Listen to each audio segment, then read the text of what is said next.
Hello, wonderful people. Song of the day is War by Edwin Starr. Happy April. Happy National Poetry Month. Happy day. Happy Taurus season. Thank you for choosing the Cotton Candy Clouds podcast. This is the podcast that loves autism. Thank you for hanging out with me. I'm Fee. On this podcast, that's just me yapping and yammering about a smorgasbord of topics with a myriad of theories and perspectives in addition to my interpretations and opinions, of course. Too much of nothing and a little bit of everything, justifying randomness. This is what the Cotton Candy Clouds podcast is about. Welcome. Thank you for tuning in. If you haven't heard the podcast before, it's going to be interesting. All right, so we're going to start off with the metaphysical because I think we need it to cleanse the pod prior to what the topic will be afterward. Okay. Incense of the season, that's how we do it here, is Jasmine. It's spring, you guys, and it's a wonderful month. I'm going to be honest. However, though, okay, the pollen is getting to me, baby. I'm not a allergy girl. However, the particles are particling. You know what I mean? Like, we've got to help our earth, Mother Earth, with everything because, whoo, the tree situation and the flowers and the bees and the bird, something happening, Lord. Anyway, spring, incense of the season is Jasmine. It enhances mood and it is known to reduce stress, improve emotional balance, and promote positivity. Crystal of the month for the Cotton Candy Clouds podcast is Kyanite.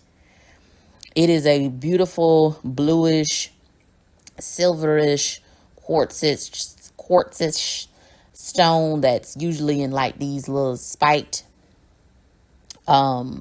rectangular shape form, kind of jagged, if you will, and means that it is a communication stone and it helps unburden energy blockages and negative self-talk.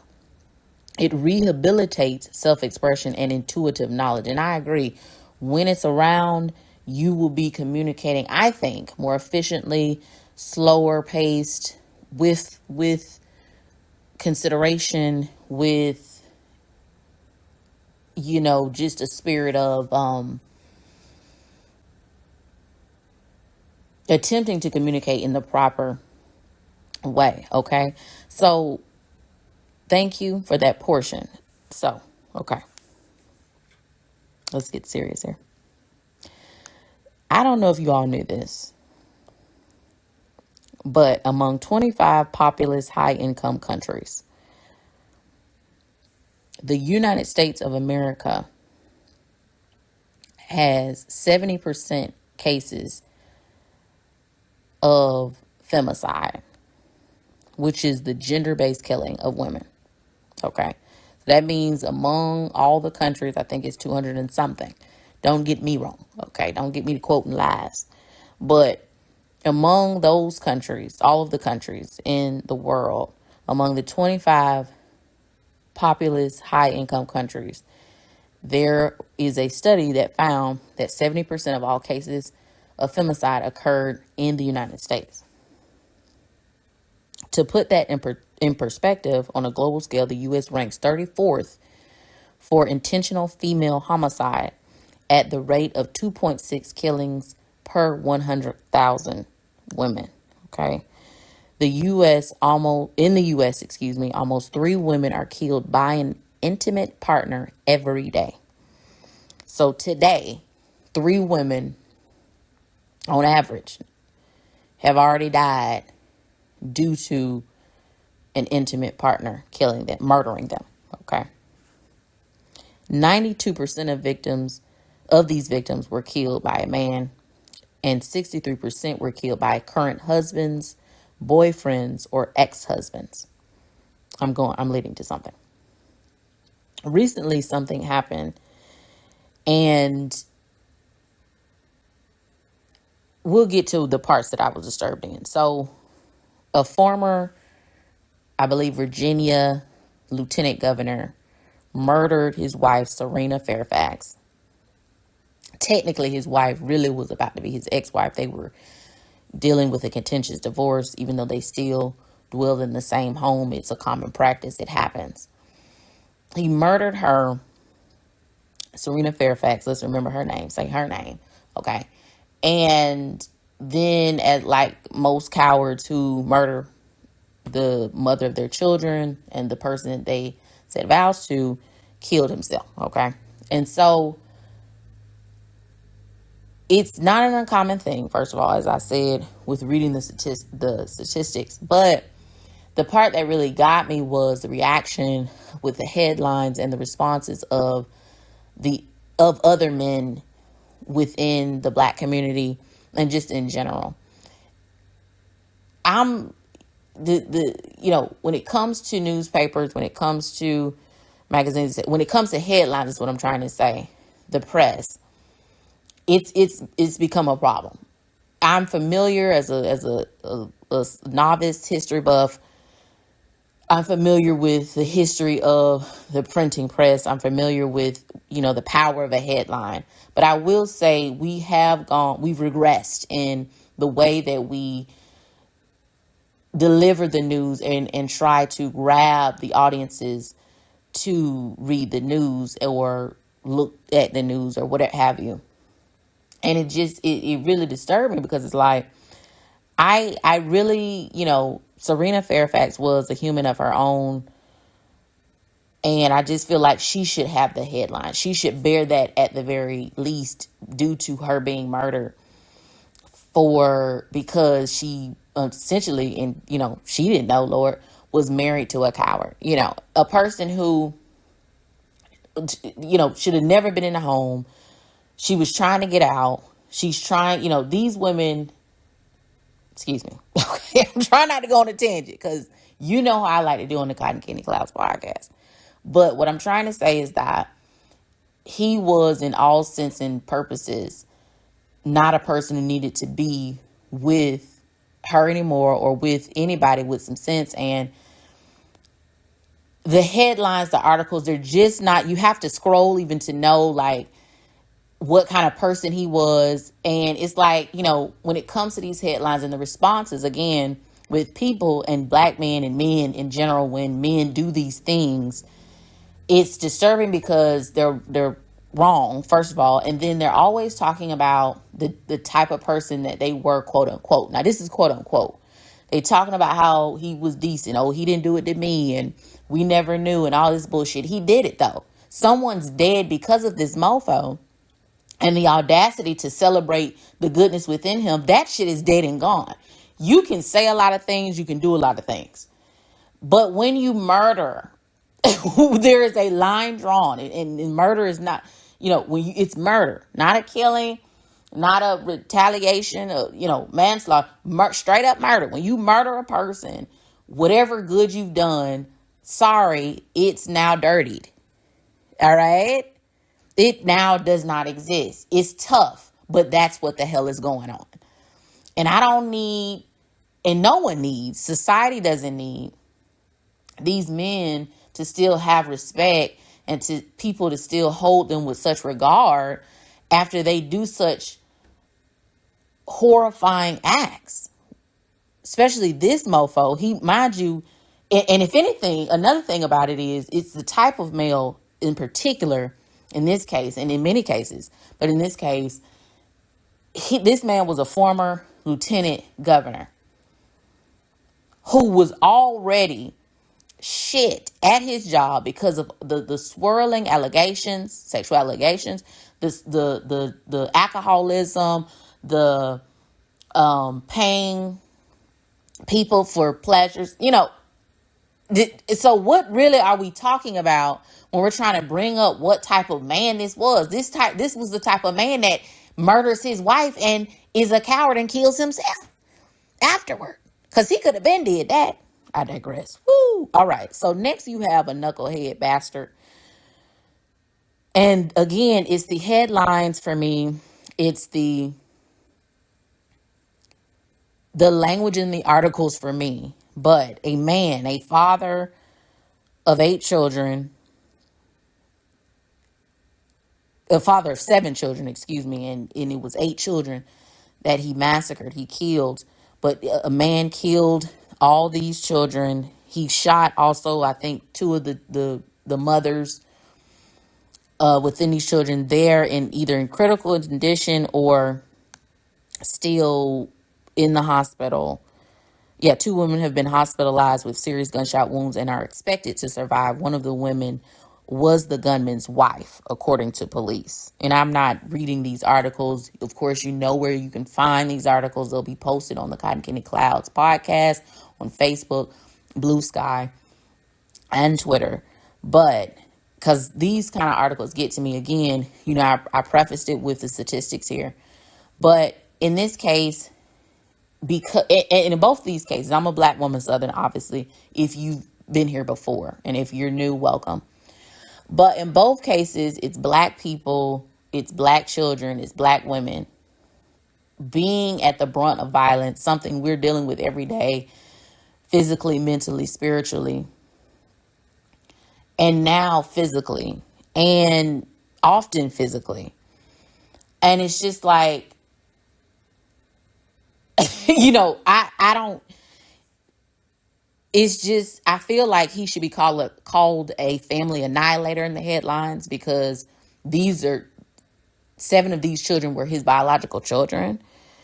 He shot, his wife. She's injured in a critical condition. But, you know, why are we calling? Yes, it was a mass shooting in the definition by many. But there are types of mass shooters, and this particular mass shooter was a family annihilator. And I think we should say that.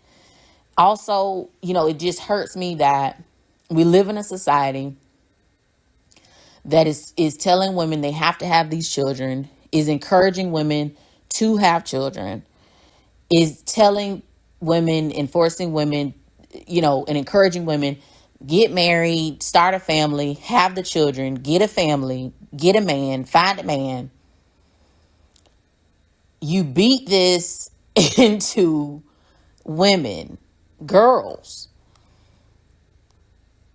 You condition girls and women for this to be the value system that they live by and for. And you tell women they're worthless if they don't do this. You tell girls they're worthless if they never do this. You got a person on Fox News. Thank God I don't watch it, but thanks to TikTok, I'm, you know, got the blur. You got somebody on Fox News wondering why there's a decline in the birth rate between the ages of 15 and 19.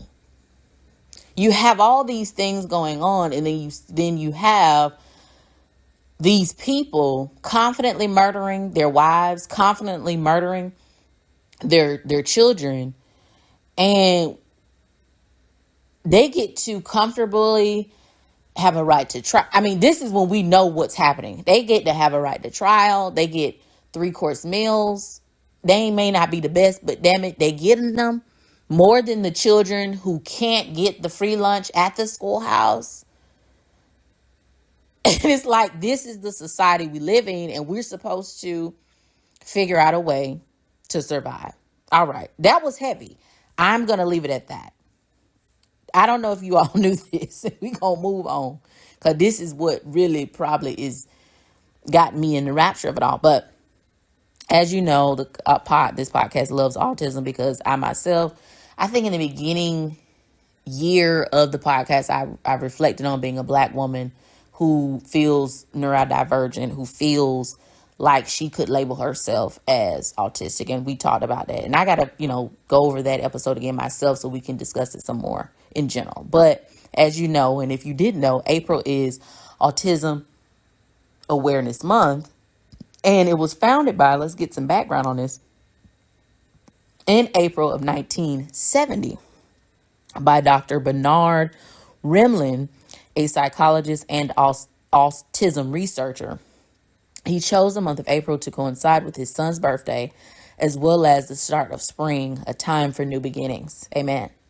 All right. And so in 1988, President Ronald Reagan issued the first presidential proclamation declaring April as National Autism Awareness Month. Y'all, gonna be honest, just a side note, I never knew there was one thing that president did that was decent. My goodness. Okay, so if you've noticed, more backstory.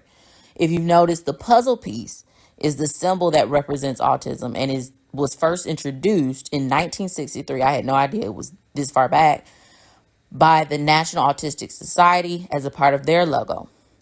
The puzzle piece symbolizes the complexities of autism spectrum disorder and reminds us that we all are interconnected. Now there's a push to call it Autism Acceptance Month. It's a chance to move past awareness and focus on what autistic people and families need in real life: respect, access, and support that make community life possible. My personal take, me, Fee, podcast host, my personal take is that you can't accept what you're not aware of. So I think, whatever people choose to label April as Autism Awareness Month, Autism Acceptance Month, either way the term is best, because whatever they decide to use. But either way, I wanted to talk about this, but also word of the day, which is autism, because that too disturbs me. So when you look up autism in general, how it's defined, it's usually defined as autism spectrum disorder. So first of all, my own side note is that, or acknowledgement is that, yes, I believe, and it is, this is a constant study, that autism is a spectrum. So it's many things, all encompassing. But for that very reason, I don't like the fact that it's called a disorder, because I feel like autism is something that is a representative of humanity, like people having curly hair versus kinky hair versus straight hair versus wavy hair. You know what I'm saying? Like, that's how I feel. I think it's a thing that people encompass, but it's not a disorder. If I have brown eyes, I do not have a disorder. If you have blue eyes, you do not have a disorder. But we do have different eyeball colors. You see what I'm saying?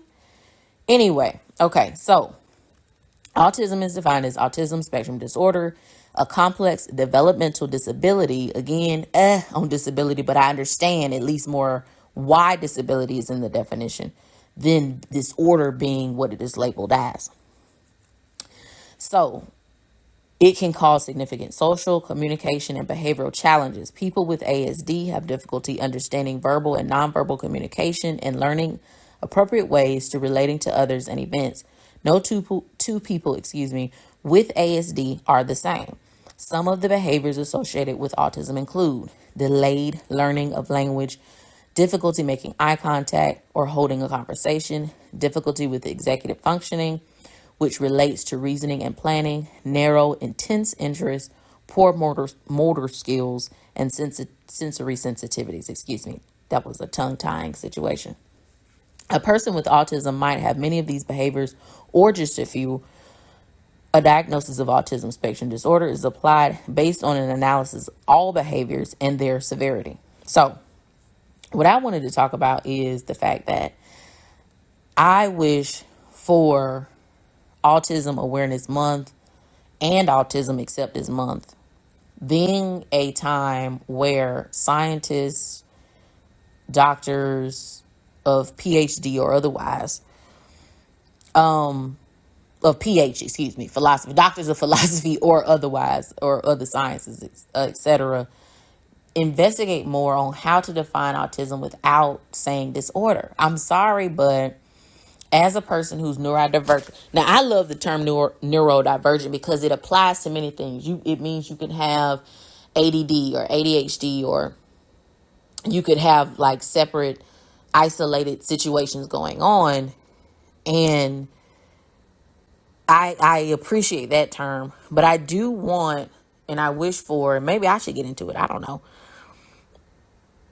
the people that are doing the research, that are doing the studies, to get more on, delve more into, the disorder labeling. Because when you think about a disorder, you think about something that is so much of a dysfunction that it makes it unmanageable, damn near, to function in society. And I would say that autistic people who have autism spectrum are not like that, because that's extreme to me, you know? And I know words, and for me, I would say, not even I know, but for me, words mean things. And I think we do have to be careful if we're trying to be aware and accept ourselves, if we, and others accept us and others be aware of us, to define things properly. I truly believe that. Of course, you got context when it comes to semantics and things, and etymology and all that, but I think at the end of the day, words mean things. They do mean it, the thing that they mean. And we should make sure to encompass every word that properly defines who and what we are. And in this circumstance, it is being autistic on the spectrum. Okay? All right. So before we get out of here, I got to talk to y'all about my girl, one of my favorite poets, but she's not just a poet. She is a playwright, a activist, or she was, an essayist, an educator. And she talked about her subject matters were gender, race, immigration, and representation. And, one thing I love about people like this woman is their words are always timeless. And you got to love that, because that means that 7 million years from now, if there are anything of a sort of type of human being on the planet and they could find her writing or, other people's writing like her, they can be fulfilled. They can be satiated knowing that, okay, I feel seen. All right. So June Jordan says, this is quote of the day: to tell the truth is to become beautiful, to begin to love yourself, value yourself. And that's political in its most profound way.